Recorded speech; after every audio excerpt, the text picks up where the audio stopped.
তো বন্ধুরা, আমি কি করে ছোলার শাক রান্না করি আজকে তোমাদের দেখাবো। দেখো রেসিপিটা।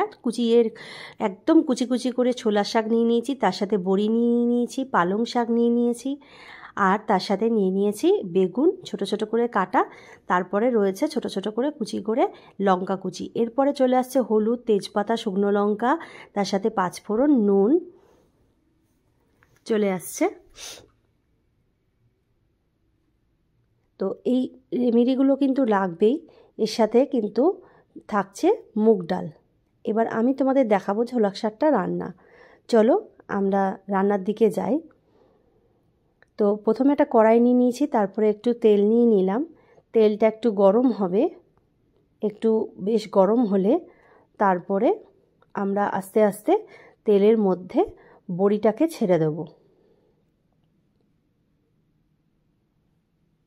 তেলটা গরম হচ্ছে, এবার বড়িটাকে আমরা, তেলটা গরম হয়ে গেছে, বড়িটা ছেড়ে দেবো। বড়িটা ছাড়ার পরে বড়িটা দেখো লাল লাল করে একদম ভেজে ফেলতে হবে, খুব সুন্দর করে লাল লাল করে ভাজতে হবে বড়িটা। খুব বেশি কড়া লাল করাও যাবে না, তাহলে বড়ির টেস্ট নষ্ট হয়ে যায়। তার সাথে আমি একটু নুন, একটু লবণ একটু মিশিয়ে দিলাম বড়িটার মধ্যে। এবার বড়িগুলোকে একটু ভালো করে দেখো ভেজে, ঠিক এরকম তাকে ভাজতে হবে।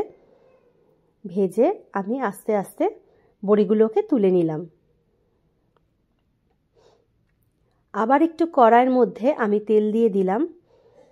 তেলটা ভালো করে গরম হবে। তেলটা ভালো করে গরম হলে আমি আস্তে আস্তে এর তেলের মধ্যে ফোড়নগুলোকে দিয়ে দেব। প্রথমে আগে মুগ ডালটা দিয়ে নেব। মুগ ডালটা ভালো করে একটু লাল লাল করে ভাজবো তেলের মধ্যে। তার সাথে তেজপাতা ফোড়ন দিলাম, তার সাথে শুকনো লঙ্কা একটু চিড়ে দিলাম, দুটো শুকনো লঙ্কা চিড়ে দিলাম, কিন্তু শাক একটু ঝাল ঝাল হলে বেশি ভালো লাগে। তার সাথে একটু পাঁচফোড়ন দিয়ে দিলাম।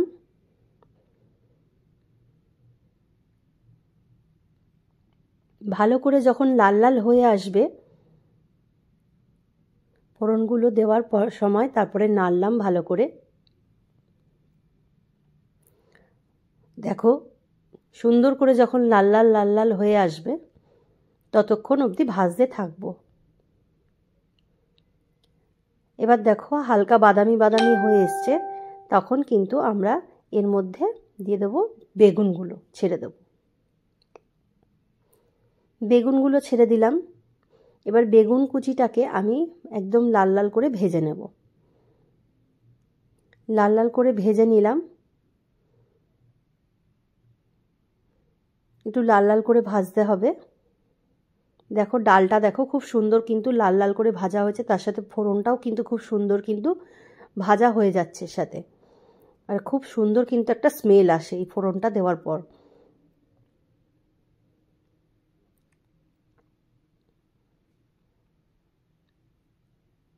ভাজাটা যখন কমপ্লিট হয়ে গেছে, দেখো লাল লাল হয়ে এসছে, তখন কিন্তু আমি এর মধ্যে একটু হলুদ গুঁড়ো,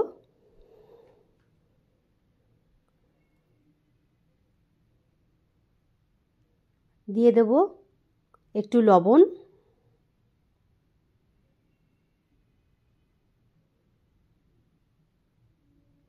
দিয়ে আবার সমস্ত জিনিসগুলোকে আমি ভাজতে থাকবো। দেখো খুব সুন্দর করে কিন্তু লাল লাল দেখো ভাজাটা হয়েছে, এগুলো খুব সুন্দর করে ভাজতে থাকবো।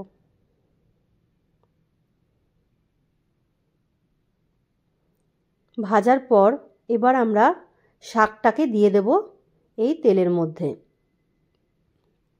খুব কুচিয়ে মিহি করে যদি কাটতে পারো ভীষণ সুন্দর হয় এই শাকটা খেতে। এই শাক কিন্তু কাটার ওপর মানে টেস্টটা খুব সুন্দর কিন্তু ডিপেন্ড করে।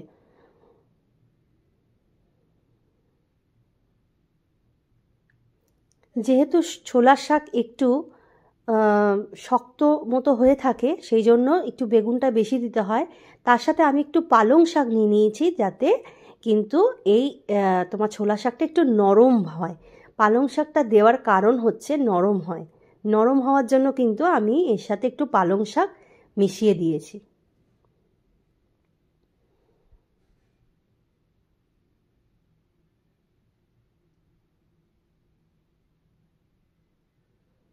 দেখো পালং শাকটা এবার ওপর দিয়ে দিলাম।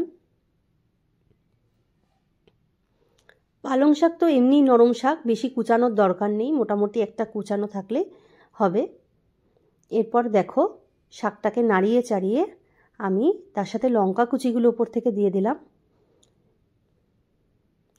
শাক একটু ঝাল ঝাল টেস্ট হলে তবেই ভালো লাগে, ঝাল মিষ্টি সমান।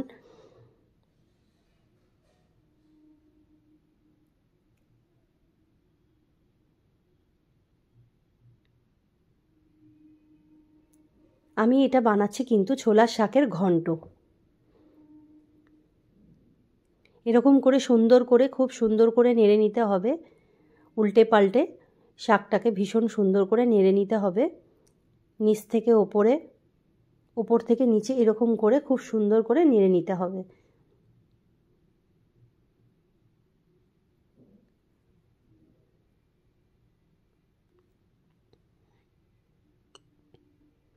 আমার নাড়া হয়ে গেলে আমি একটুখানি উপর দিয়ে চিনি দিয়ে দেব স্বাদ মতো, যাতে নুন মিষ্টিটা একটু ব্যালেন্স করে সমানভাবে, তার সাথে ঝালটাও।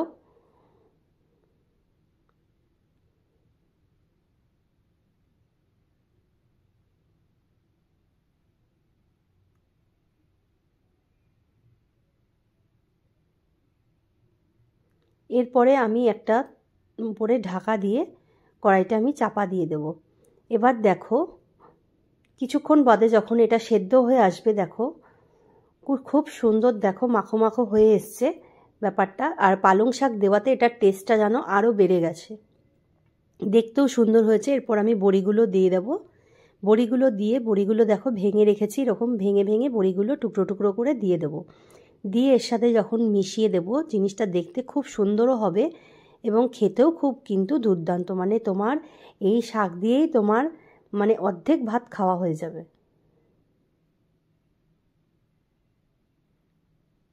এরকম করে শাকটা যখন হয়ে আসবে তখন এরকম করে ঘেঁটে ঘেঁটে একটু দিলে শাকটা একটু নরম নরমও হবে, একটু ঘেঁটে দিতে হবে।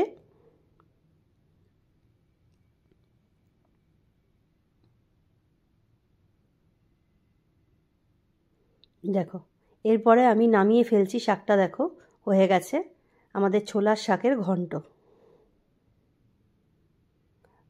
তোমরা একবার বাড়িতে এটা যারা যারা বানাতে চাও একবার বানিয়ে দেখবে, ভীষণ সুন্দর কিন্তু খেতে হয়। আমি যে প্রসেসে বানালাম সেই প্রসেসেই বানিয়ে দেখবে, খুবই সুন্দর কিন্তু খেতে হয়, খুবই সুন্দর। তোমার অর্ধেক ভাত কিন্তু এটা দিয়েই তোমার খাওয়া হয়ে যাবে। তাই এই হলো আমার ছোলার শাকের ঘন্ট। চলো আজকের মতো তাহলে এইটুকুই থাক। তো নেক্সট রেসিপি আবার তোমাদের জন্য নিয়ে আসব, আবার নতুন একটা পর্বে। চলো টাটা, বাই বাই।